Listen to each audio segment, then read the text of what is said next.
Ini pamba pandinogara pane imwe single mother iripo.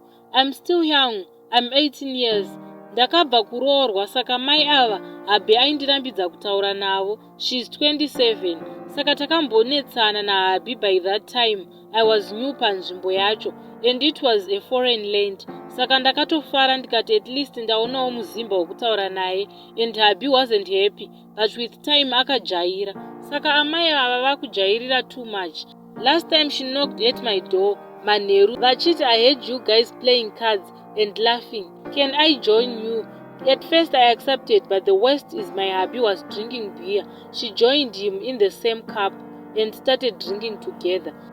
I was not happy because zvikatangira ipapo, next time vachazotopedzisira vakumwa vese ndisipo.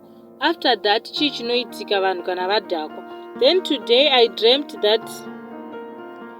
Then today I had a dream and the lady auya mumba mangu akarara pachest paHabi wangu.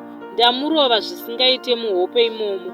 Then ndazonetsana naHabi ndikamuti makarara mese kaimimi. Zvikanzika one chete. Hey, what, it was a dream, guys.